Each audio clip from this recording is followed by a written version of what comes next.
Alhamdulillah, wassalatu wassalamu ala rasulillah wa ala alihi wa sahbihi wa man walah. Assalamu alaikum wa rahmatullahi wa barakatuh. Welcome to another episode in our series on the gates of goodness, where we discuss a different topic every night in order to get ourselves closer to Allah subhanahu wa ta'ala in this blessed month and afterwards as well. I ask Allah subhanahu wa ta'ala to bless everyone who's tuning in today and everyone who watches later, and to make us of those whose sins are forgiven in this month. We have with us my dear brothers and guests, Sheikh Ilyas and Sheikh Idris and Sheikh Ahmed and Sheikh Abdullah. May Allah subhanahu wa ta'ala reward you guys and bless you for your time and your effort. Yes, you are, mashallah. You're my dear brother. So today, inshallah ta'ala, we want to do a quick recap before we get into the topic of modesty, haya. So yesterday we spoke about seeking knowledge. We mentioned many different things, some action items, some issues of sincerity. We gave some motivational stories. Can everyone give us a small recap, inshallah ta'ala, for the people who missed yesterday's episode? First and foremost, we just said, mentioned various ahadith yesterday.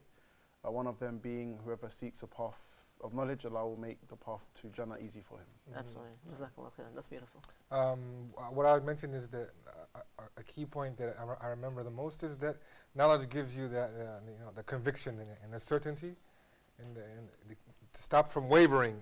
If anyone comes with something to you to make you not understand something, this will help you. Or doubt something. Or doubt.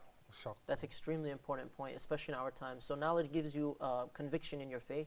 It gives you stronger faith. It brings you closer to Allah subhanahu wa ta'ala. It makes the path to Jannah easier for you. I know you weren't with us, so Abdullah, can you give us something? We concluded at the end, everybody can get knowledge these days, very easily. No excuses. You can get it, through everything you have, through your iPhones, social media things. You can get it easily these days, mashallah. It's a must for you. I mean, it became a must. It's something mandatory for you, not like an option now. Because, as you said, when you have knowledge, you will know how to worship Allah subhanahu wa ta'ala very well. إنما يخشى الله أو إنما يخشى الله من عباده والعلماء إنما يخشى الله من عباده والعلماء.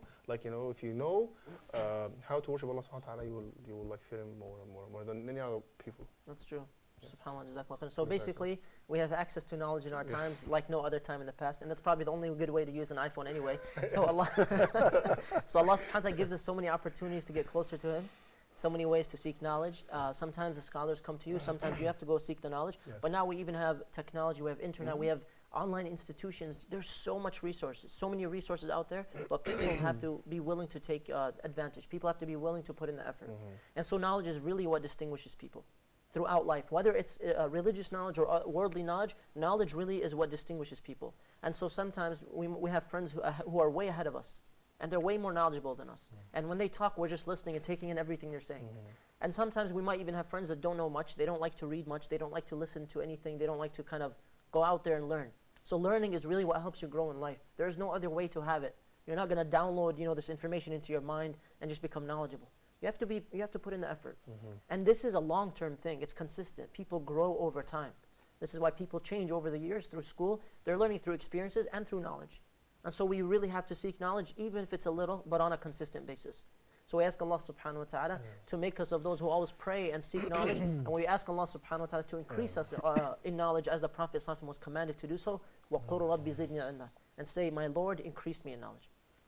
Today, inshallah ta'ala, we want to talk about the topic of haya. And haya is translated as modesty. And modesty, sometimes when we talk about it in lectures, it's either a very specific area of modesty, or it's, sometimes there are double standards. So today, just to make it very clear, we're going to discuss, inshallah ta'ala, modesty from all aspects. So modesty in our dress, in our manners, in our conduct with other people, modesty even with Allah subhanahu wa ta'ala, so with the people and with the Creator. We're going to talk about modesty for men and for women, because modesty is for both. And we're going to talk about some of the examples of the prophets of the past and Prophet Muhammad sallallahu alaihi wasallam in regards to modesty.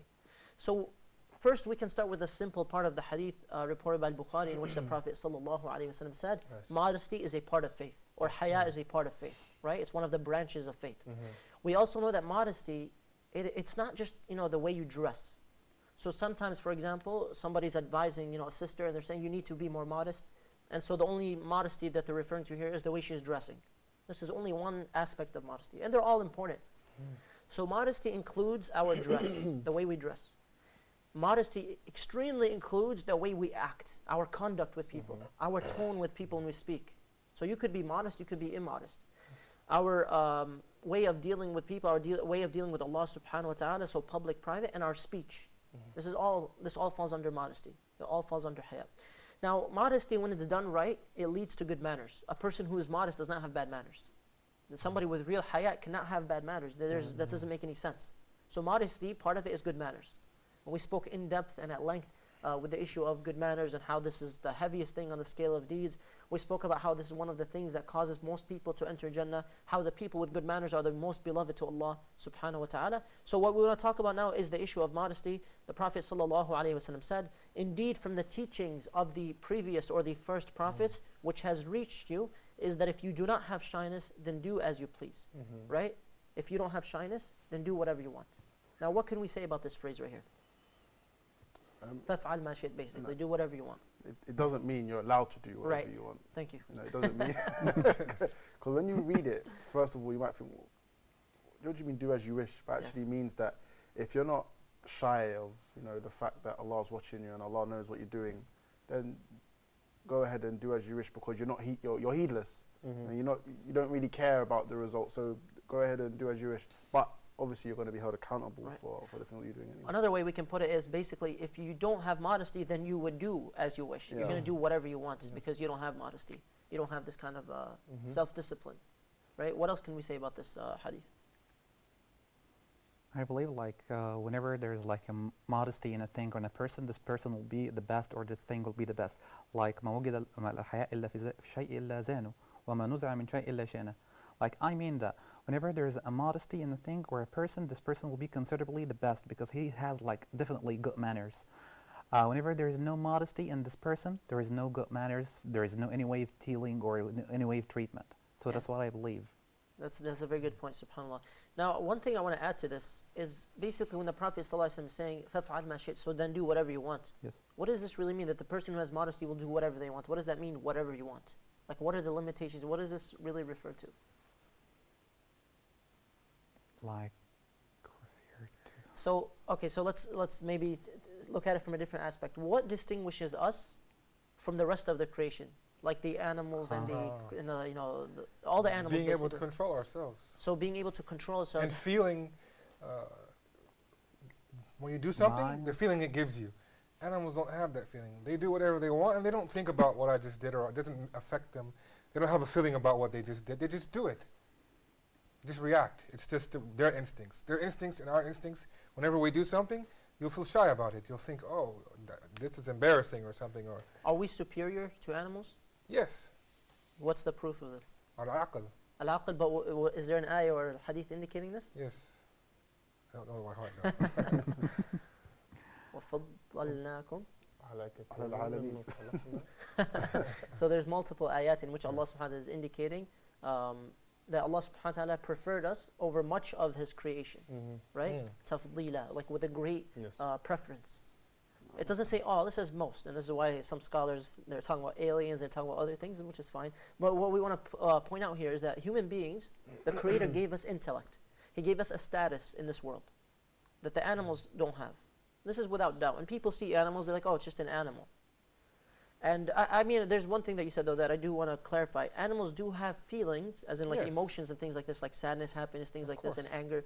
But what we're referring to is that they don't have like a sense of shame or dignity, or they're animals. They don't have this, aql, this intellect. So what we're supposed to really focus on here is what distinguishes us from the animals. It's really the way we conduct ourselves. Yeah. Because if you see someone acting like an animal, somebody, they use this phrase in America, so you're acting like an animal, right? They use it. They use this in the United States a lot, that you're acting like an animal. Now, nobody would like to be told you're acting like an animal. But what they're doing, their way they're conducting themselves without shame or without dignity, without intellect, they're lowering their status. But this is a thing you're not supposed to do because you're at this level. You already have a minimum. Why are you going down to the status of the animals they're not held accountable for it? Nobody can say that animal is going to be held accountable for being shameful or not have dignity or anything like this. Nobody points at an animal and says, oh my God, that monkey is not wearing clothes, or this animal's not acting properly or something like this. No, these are animals. So there's a distinction between us and animals. So some of the scholars say that distinction is modesty. It's haya. And so the more haya you have, the farther away, the greater the distinction between us and the rest of the creation, which is primarily the animals. So the Prophet ﷺ said, I advise you to be shy towards Allah subhanahu wa ta'ala in the same way that you are shy towards a pious man from your own people. What this means here is, imagine the Prophet ﷺ is amongst you. Would you act the same way around him No. as you act with other people, or when you're by yourself? And so obviously everyone always says, no, I would be different. And we would be. If Rasulullah ﷺ was amongst us, we'd be different. If a great scholar of our times is with us, we would be different. If a pious person, even someone who is not a scholar, but we know they're very pious, very righteous, when they're next to us, we will act different. So try to have shyness towards Allah subhanahu wa ta'ala, modesty with Allah subhanahu wa ta'ala in the same way. Because Allah subhanahu wa ta'ala is more, has more right upon us than this person who's amongst us, the pious person. Furthermore, the Prophet sallallahu alaihi wasallam told us that every religion has its characteristic, something that sticks out. He said the characteristic of Islam is haya, it's modesty. This is reported by Muwatta. So we have examples of some of the Prophet sallallahu alaihi wasallam. We have examples from the Sahaba. We have examples from previous prophets. And there's a famous story in the Quran in which it's mentioned, and the word haya is even used, or rather ala istihya, right? So which prophet was this?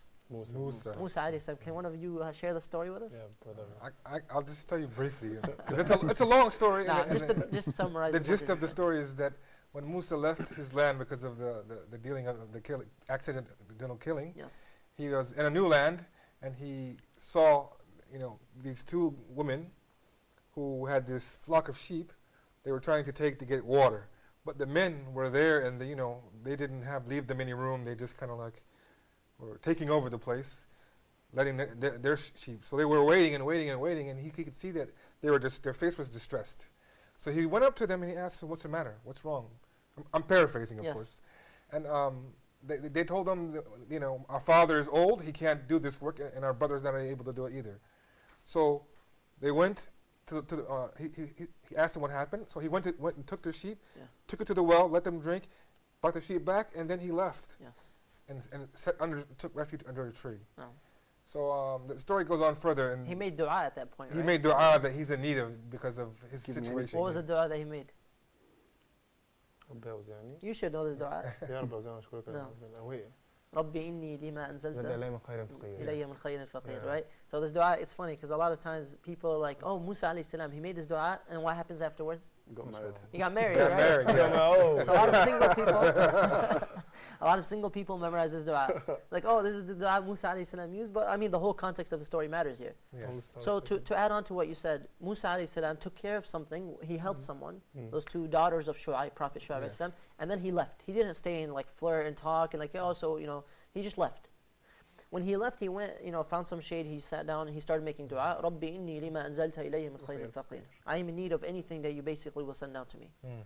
So after this happened, what happened? One of the daughters of Shu'aib came to him, right? Eventually, one of them After came she to him. went back to the home, her Right. father So they sent her left. back. They took care of their sheep. They Yes. left and everything. And they spoke to their father. And then one of them came to him. And in the ayah, it's mentioned that she was walking, right? Modestly. Tamshi ala istihya. Yes. And some people even read it, Tamshi ala istihya, and they'll stop and they'll say, ala istihya in qalat. Like even with modesty, she said. Like my father would like to reward you for what you have done basically by helping us with the sheep. So she walked with modesty.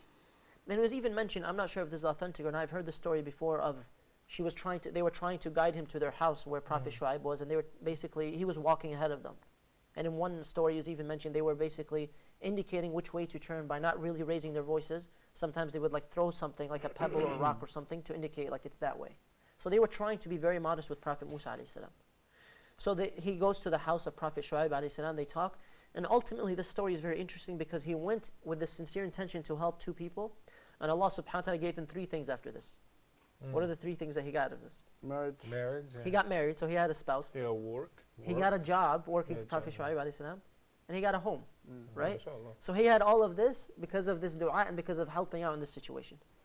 And so Prophet Musa alayhi salam, we have this example in which he was very humble, very modest, and he did these things in the correct way.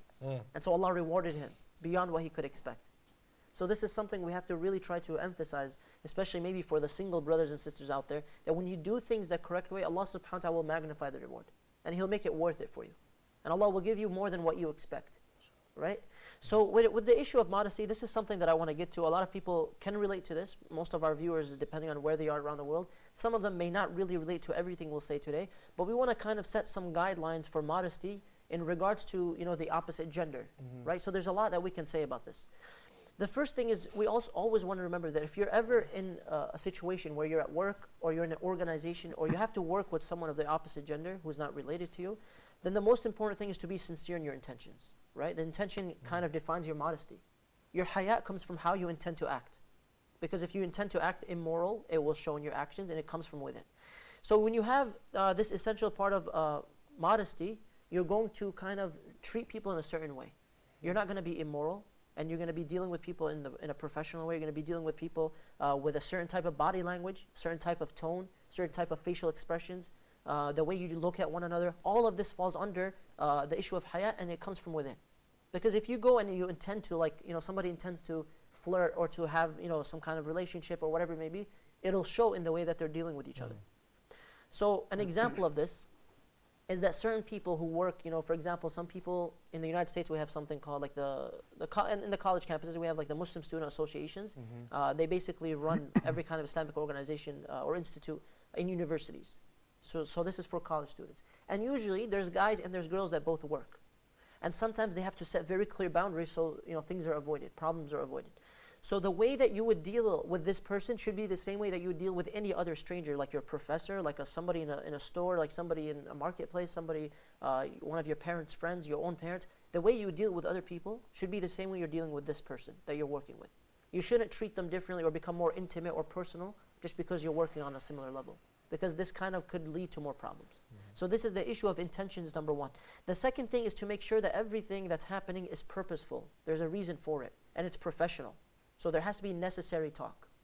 Because if they're just talking about useless things or they're getting into personal matters, then this does not help. It really kind of leads to other situations. So an example of this, let's make this like a quick question, like a quick trivia. Would this be permissible or not? A guy telling a girl that they're working with, oh yeah, last night I was working out and I was benching 400 pounds. Awesome. Oh, alhamdulillah, right? That's awesome. So would this be something necessary? No. Absolutely not. No, it's Absolutely not. It's showing off, right? Another example is somebody, of course this is like an obvious no-no, somebody telling a sister, oh mashallah, your hijab is so beautiful, it matches your eyes. Is this allowed? No, of course not. Absolutely not. But these things happen. And this is how conversations start, and this is how relationships start. So it starts with these kind of personal things, the intimate things. So you want to kind of leave all of this, and of course this includes flirting. This is not even allowed even as a joke with a stranger, because this could lead to something haram. And the sad thing is, you know, some people maybe who are watching, they'll say, oh, this is only for single people. No, this is for everyone, right? People fall into problems of all kinds around the world. So one example I like to give is of a friend of mine. And of course, he doesn't even know that I know about this, and this is very sad that happened. He was leaving an Islamic conference or a class, and when he left, there were some sisters outside, like 5 or 6, inside a vehicle, and the tire was basically blown, like it was flat. And they needed somebody to change the tire. He was walking by, and mashallah, he's lowering his gaze, and in school he's not doing this, you know, with other people, but at that time he was, because it was an Islamic conference. He walks outside, they say, brother, can you please help us? He looks up, he's like, oh, astaghfirullah, astaghfirullah. Then he walks away and he leaves them. They needed help, and then he just left. And so the reason I mention this is because if there's a purpose, then yes, you have to fulfill the purpose. To help someone out, this is a purpose. And so this is an example in which it's not going to lead to more haram with you helping 5 or 6 sisters in Islam, you know, with their car. This is an example in which actually you should not be shy. You should go and help them out, and still you can have your modesty with that. There's a good story from one of our brothers in London who used to attend our local masjid. He was in like I think it was Tesco. Tesco's like a Walmart or Carrefour, and so he was putting his stuff on the checkout. And you know, sometimes they have like women on the checkout. They're pretty, you know, Yeah. pretty. So as he's putting stuff on the checkout, he's not looking at her directly in the face, and she's trying to talk to him, but he's just giving like a few, you know, answers, not really divulging into any great conversations. So at the end, she says, "Why are you looking at me?" And he says, "You know, in my religion, like we lower our gaze and we talk with modesty, etc." So he says, "Oh, that's really interesting." Then she goes away, does some reading about it, and actually accepts Islam. and then marries that person who Wow. and then married the person at the checkouts. SubhanAllah, that's very beautiful. SubhanAllah. There's a lot of similar instances like this, and so this is a very extremely important thing where when you have haya, it's beautiful to people. It's actually attractive. It's attractive, yeah. And it's sad because our society is not headed in that direction, it's heading in the opposite direction. Yeah, big time. So this second point here is basically have a purpose and make it professional. And so we have a lot of points you can add it to this one, inshallah. So the third point, and we're going to do a Ramadan report for this one, or like a reminder for this, is to cover the awrah. And this is where people focus on haya. This is where most people, when they talk about modesty, they're talking about just the clothes. The clothes is a big part of it, without doubt. Like the way you dress, it's a part of it. So, this is for both men and women. There shouldn't be double standards here. This is for both men and women. So what we want to do is, inshallah ta'ala, we're going to go to a reminder. And this is quite a long reminder, but it's very important. When we come back, however, we want to add one thing to the reminder, and then we want to give a few points of advice to both brothers and sisters regarding haya, regarding how the Prophet ﷺ conducted himself, and some of the issues related to even men and Facebook and social media and things like this. We will talk about that, inshallah ta'ala. So what we'll do is we're going to go to the Ramadan reminder about modesty, inshallah ta'ala. It's mostly about the hijab for the sisters and the issue of liberating oneself and not being objectified through society standards. So we're going to go to the report, inshallah. When we come back, we will continue with our discussion. Stick around, we'll be right back. Assalamu alaikum wa rahmatullahi wa barakatuh.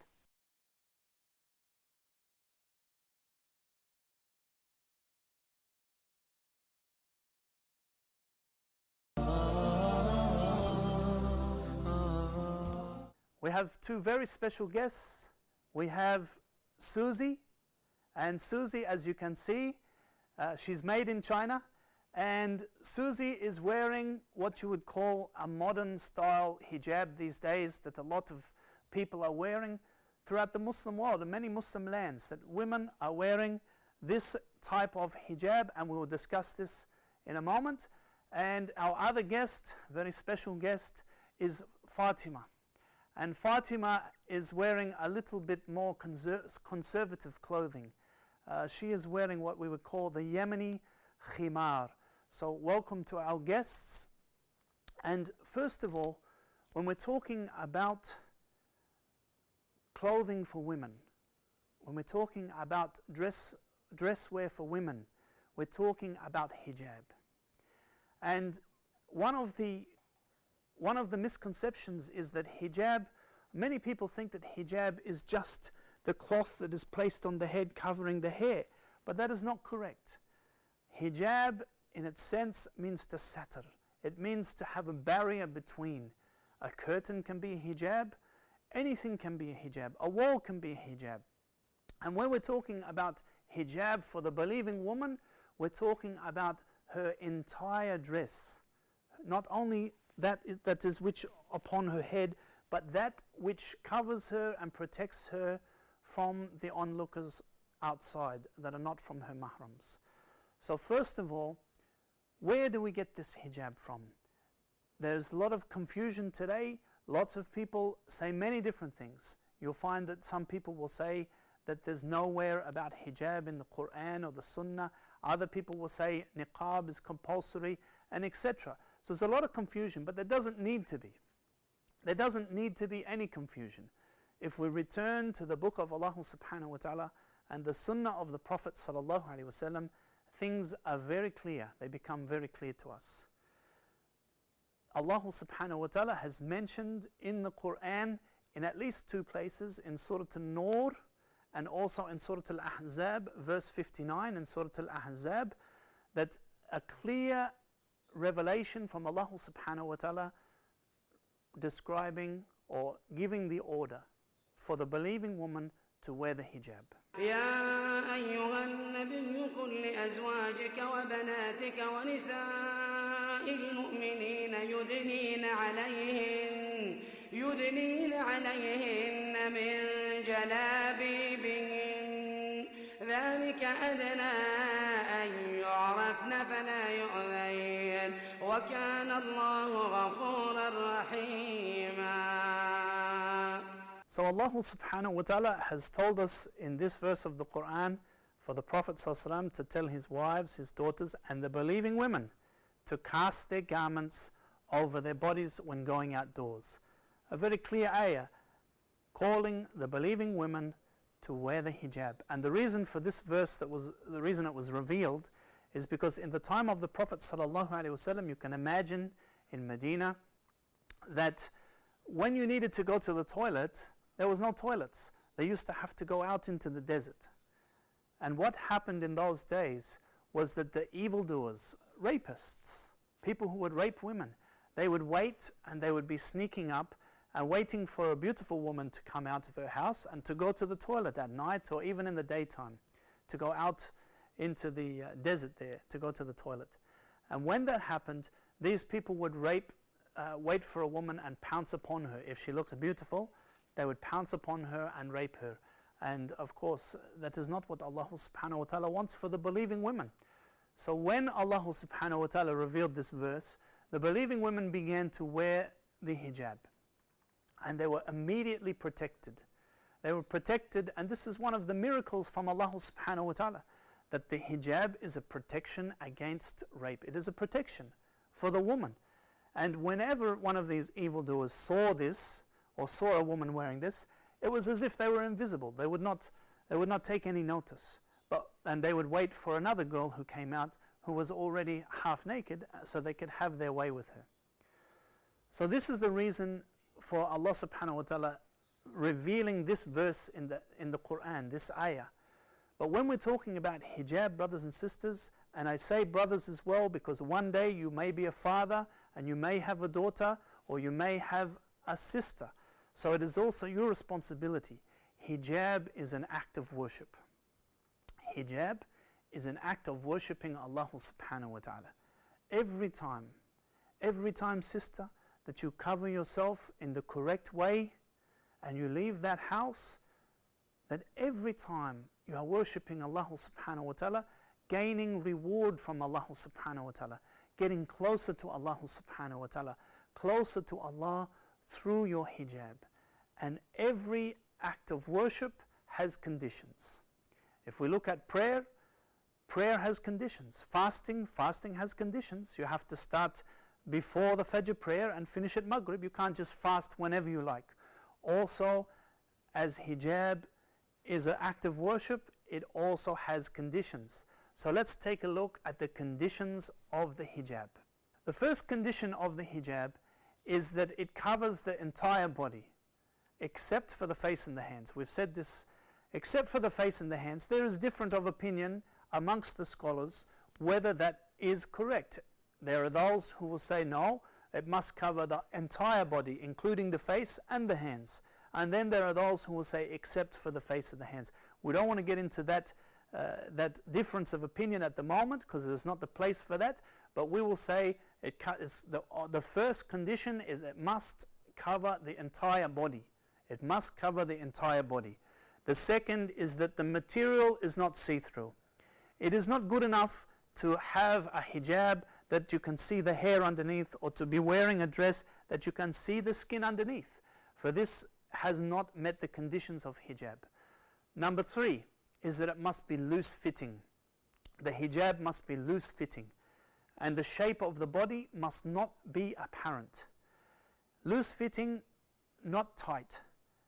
Many today you see people wearing, or women wearing tight clothing, and you can see the shape of the body. This is not acceptable. A condition that it must be loose-fitting, it cannot be tight. Number 4 is that there's no decorations upon it to attract the man's eye. Some of these little decorations that they place these days, immediately the man begins to look. This is another condition, that it must not have any decorations to attract men. Number 5 is that it must not be perfumed. It must not have perfume on it. It is haram, and in fact Allah subhanahu wa ta'ala curses the woman who leaves her house and she wears perfume. So the thob, the dress must not have perfume. Also, it must be a thob, or it must be a dress that is worn not showing off. When I say not showing off, you cannot buy a unique dress that, and I'm talking about going outside doors. You cannot buy a unique dress that was $150,000, that has some diamonds upon here, and this, that you're wearing it for showing off. Because whoever wears a thobe or a dress showing off in this life, they will not see it in the afterlife. They will not wear that thobe, a beautiful thobe in the afterlife. Number 7 is that it must not resemble the clothing of men. It is not permissible for a woman to wear the clothing of men, and it is not permissible for a man to wear the clothing of women. For Allah subhanahu wa ta'ala has also cursed those people who cross-dressing, for this is not permissible in Islam. Number 8, that it must not resemble the dress of the disbelievers. Specific dress for the disbelievers, that the dress of the believing woman must not resemble this. And the last condition is that it has no crosses or no pictures with souls. When we say pictures with souls, pictures of faces, pictures of anything along those lines that would have a soul in this life. Can have none of this and no crosses at all. And not only crosses, but other symbols that represent other people's religions. It could be a pharaonic symbol. The pharaohs had a religion, so it could be any of those symbols. Any of those symbols is not permissible. And if you cover these 9 conditions, then you have yourself a hijab that is worshipping, that is helping you to worship Allah subhanahu wa ta'ala every time you leave your house. Now let's take a look at our 2 guests. If we don't mind there, Susie, if we can just start with you. We want to take a look and to see, has Susie met the conditions of hijab? Now the first condition, we said that it covers the entire body. So let's take a look at Susie's.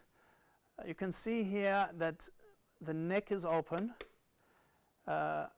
She has covered most of the body, but the neck is open, so she has to get an X for this. I'm sorry, Susie.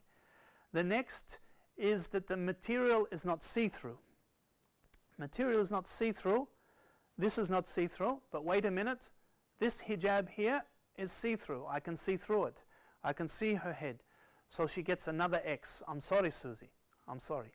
The third is that it must be loose-fitting. Loose-fitting.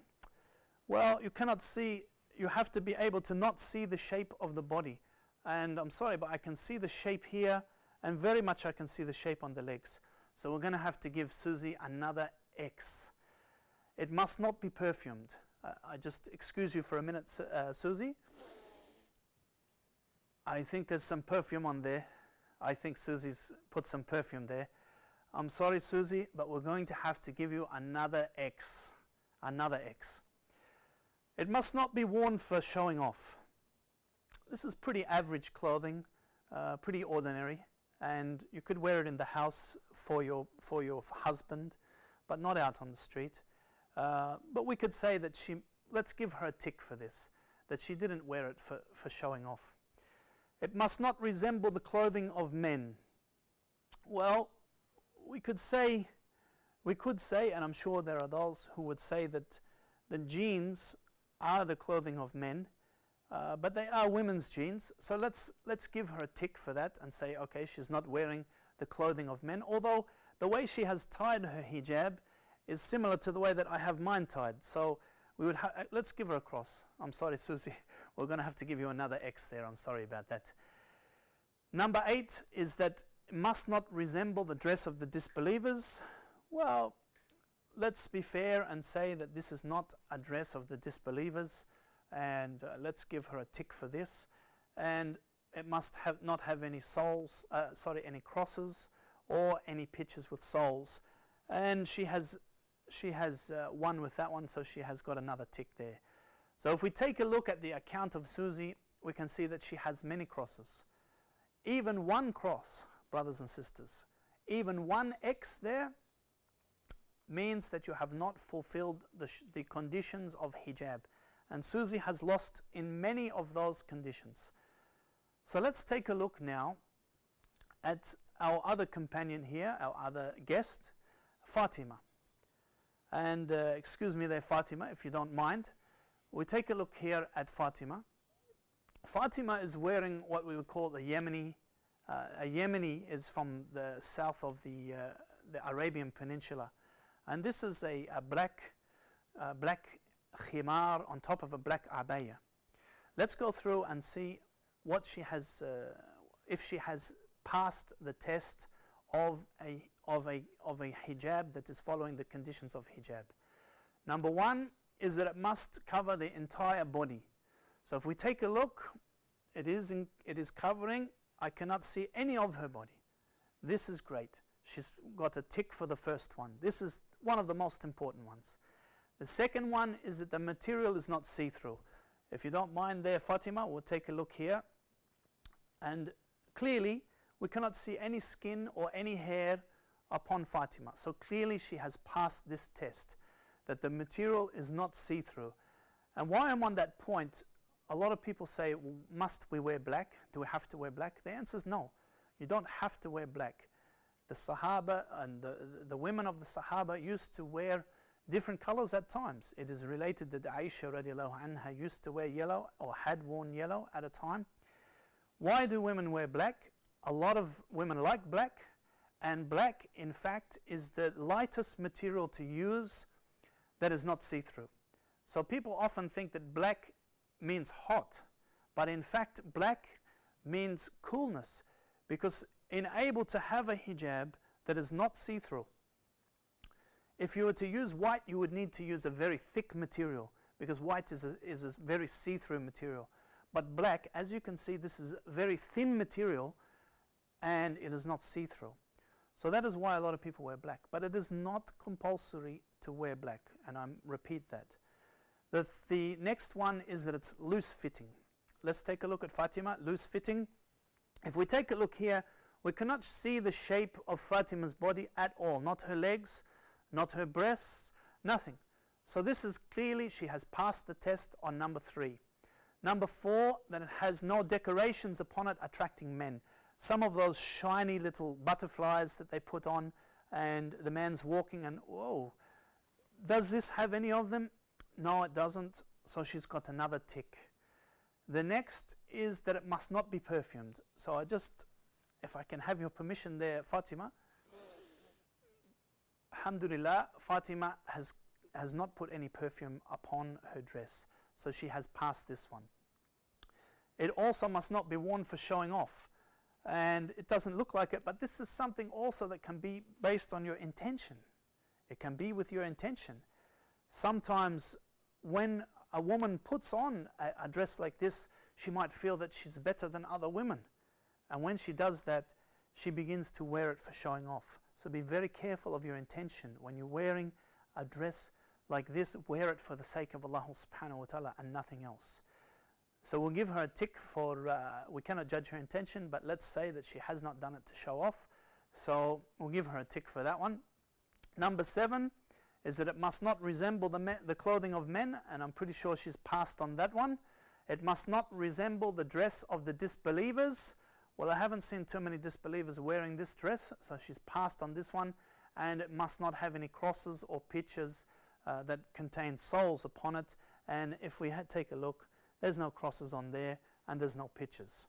So clearly, our guest Fatima has passed the test. And unfortunately for Susie, we're going to have to make some changes. Susie has lost in many areas. She has not covered the whole body. Her clothing is tight. Even it's see-through. Even it was perfumed. So there's many areas that we need to work on with Susie. And if any of us, if any of believing sisters out there can see themselves in this condition, then we need to make a change. We need to make a real change in our lives. And the best time to make that change is now. Don't wait. Make that change for Allah subhanahu wa ta'ala. And when you leave your house, you will be gaining rewards just by the way you dress. Reward from Allah subhanahu wa ta'ala, getting closer to Allah subhanahu wa ta'ala. Hijab, sisters, wallahi, hijab, you have a very great opportunity for sisters out there to get close to Allah subhanahu wa ta'ala, in obedience to Allah subhanahu wa ta'ala, by wearing the correct dress. And when you leave your house, that you know that you're doing something for Allah subhanahu wa ta'ala, and you're being rewarded for every every step that you take, you're being rewarded. Every second that you are out there, you're being rewarded by Allah subhanahu wa ta'ala, getting closer to Allah subhanahu wa ta'ala for the dress that you wear. How can we fix up Susie? Well, Susie, I think the best way that we can fix her up for now, and Susie needs to make some serious changes in her life, the best way is that we take this here and we will quickly place this upon Susie.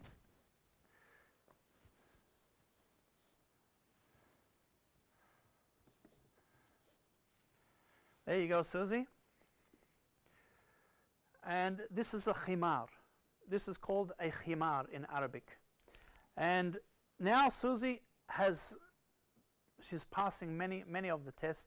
We still have to get a skirt or a lower dress or an underdress that is not tight for Susie, but this is a lot better. And just to give you an example, just how dangerous it is, sisters out there, to wear this tight clothing, that there's a hadith from the Prophet ﷺ that your prayer will not be accepted unless you are wearing a khimar. And this is a khimar. So this is when we're talking about the least amount of clothing that you have to wear is this when you are praying.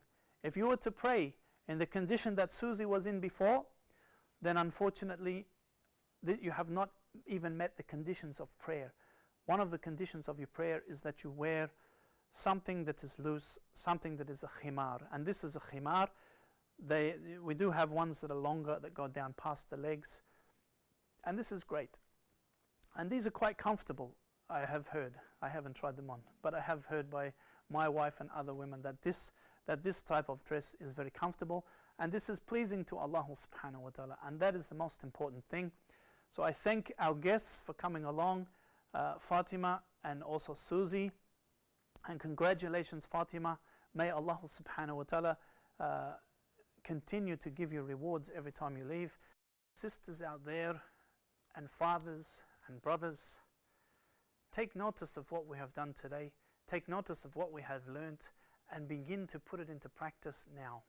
Let's plant the seeds of change of our new life worshipping Allah subhanahu wa ta'ala in the right way, getting closer to Allah subhanahu wa ta'ala. Sisters, wallahi, you have the best opportunity to get rewards from Allah subhanahu wa ta'ala just by obeying this hijab and walking out in the street, and you will be gaining rewards, getting closer to Allah subhanahu wa ta'ala.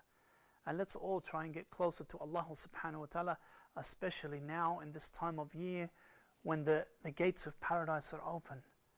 The gates of paradise are open. So let's make that.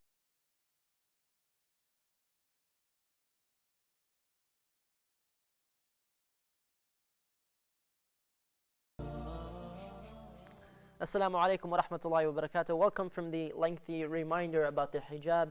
May Allah subhanahu wa ta'ala allow us to benefit from what we hear, and may Allah subhanahu wa ta'ala allow us all over the world to allow us to have this modesty in all senses of life, whether it's our dress or our speech or our conduct with other people. So we were saying before this reminder that we have the issue of covering the awrah as one of the parts of modesty, right? And this is just one part. There are many parts to covering, to awrah or haya. So when it comes to covering, what is the awrah for men?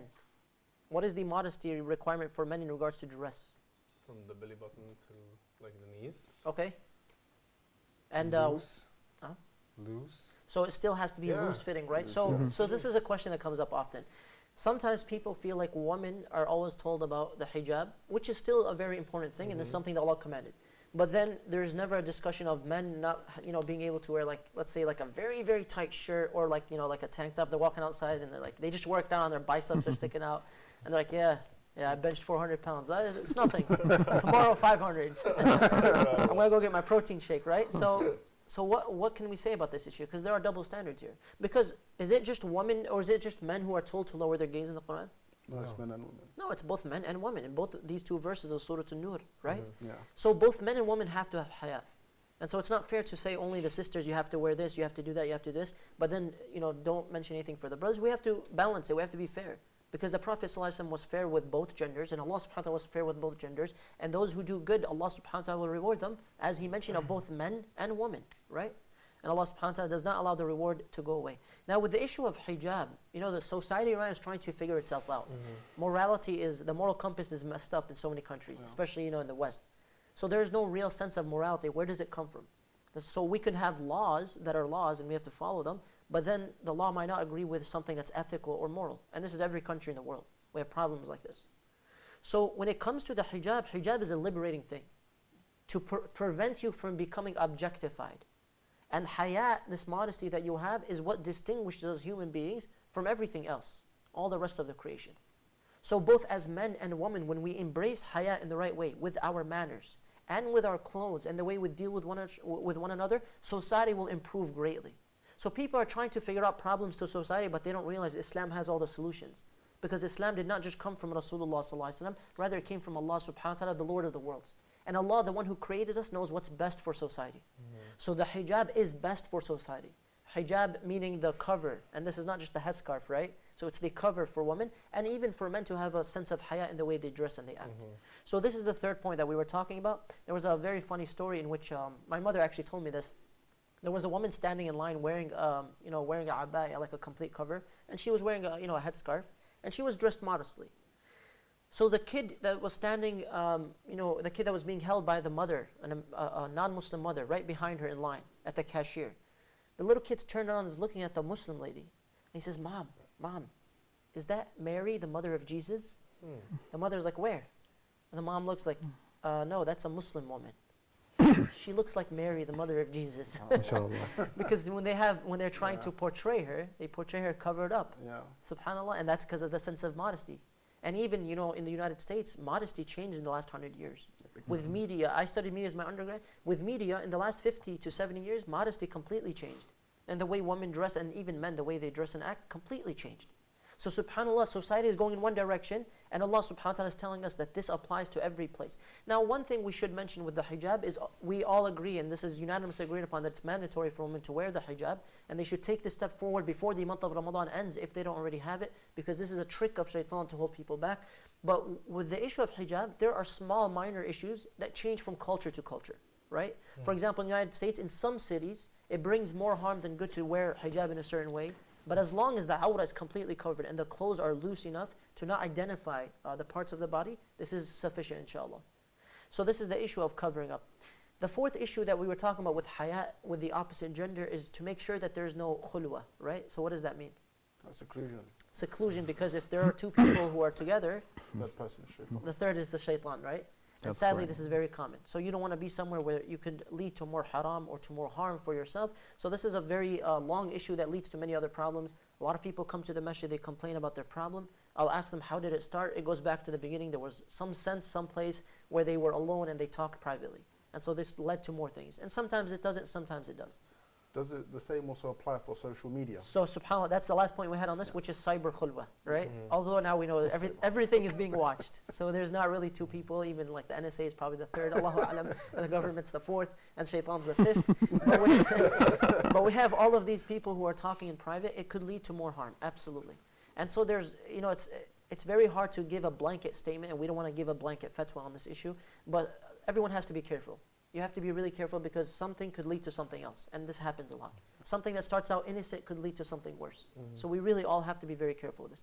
Point number 5, we really don't have to elaborate on this, is no touching, right? In some places, they hug, they handshake, they do all this. You have to kind of, go through society, figure out your way without falling into this trap. And this is something that could lead to more harm. Allahu A'lam. Number 6 is lowering the gaze. This is something that we've spoken about in depth. We really don't need to talk about it too much. Basically, when you lower your gaze, as you said earlier, the brother was lowering it, this is more respectful. Some people, they'll look at it as a shady thing, or this is not part of our culture. A person has to figure out what they want to do, how to get through it without falling into the traps of shaitan. Because shaitan would like nothing more than for us to constantly be staring, right? And again, this is for both men and women. The next point is the issue of speaking in a decent manner. So, and by the way, on this point of lowering the gaze, we have an example from one of the Sahaba, right? He was very handsome. Remember, he was with the Prophet ﷺ, they were out traveling, and then he looked and he saw one of the beautiful women that was traveling with them, and he was staring. So Rasulullah ﷺ kind of like looked at him, And then very gently, he was very gentle with his approach. He just kind of like turned his face away like from the woman that he was staring at. So the Prophet ﷺ like kind of turned his face away. So the Sahabi looked forward and then he looked at the woman again. Prophet ﷺ noticed again, he turned his face away. He did it 3 times, then the Prophet ﷺ advised him. And so when you want to identify somebody who's coming or somebody who's walking, then yes, you can look to see and then you look away. And that's the first glance that everyone talks about. Some people make a joke and say, oh, that first glance is going to last for a long time. No, that's not how it works. It's just to identify, right? But when it comes to people talking to us, our professors, our teachers, our colleagues, people in the stores, we should still try to have as much haya as possible, try to lower our gaze as much as possible, because this is something that leads to more good than destruction. Wallahu a'lam. Number 7, and the last thing we'll say about this, the 7-step plan for having, boundaries between us, and we have some action items as well, inshallah, is to speak in a decent manner. To speak in a decent manner. A lot of times sisters don't realize when they talk, the way they talk matters. Brothers, when they talk, the way you talk matters. Your tone identifies something that's in your heart, your intention. Are you talking for an intimate reason? To flirt? Are you talking to seduce someone? Or are you talking, trying to be professional? Wallahi, it will be reflected in your tone. In a shy way or in a straightforward way, in a harsh way. So try to be careful with your tone with the opposite gender. This is something that we have to be careful with, because there's a sister that was trying too hard to please non-Muslims in her workplace. She was trying to be extra nice and like shy and like kind. So they actually went and complained that she was kind of being too seductive. And she was trying to actually just kind of blend in. So the human resources department told her, you just talk normal. She says, what do you mean normal? They're like, just don't giggle and flirt and laugh like you want to blend in, just talk normal. She says, that's what my faith tells me to do. The lady's like, that's what you should be doing. Like, I shouldn't have to tell you that. The girl was like, I was just trying to blend in, subhanAllah. So it was a small mistake, but she learned from it. Now, we are out of time, so what we want to say as a summary for this, because wallahi, there's so much to say about modesty, for both men and women. It's not allowed for men and women to have immodesty in public or even online with pictures and things like this. We still have to have modesty. Posting things up that are public for the world to see, you got to be careful with these things. Because there's somebody who's around the world who could be staring at your pictures, looking at them, and you wouldn't do this to someone in person, so why are you doing it online? And why are you allowing someone to do this online? So we kind of have to be careful with how we portray ourselves, how we deal with one another. We have to remember that when you're sincere with your intentions, Allah will bless what you're doing. When you're careful with the way you speak to one another, it'll prevent you from more harm. When you always allow things to be in public and not in khulwa, this protects you from falling into a major sin. Of course, we mentioned there's no touching. We mentioned that your talk and your speech should have purpose. It should be professional. If somebody needs help, you go help them. This is a professional, purposeful reason. We mentioned to lower our gaze as much as possible, because looking at someone of the opposite gender with this desire is like an arrow, a poisonous arrow of shaitan, as the Prophet ﷺ said. And it doesn't make you feel better. Rather, this leads to more addiction.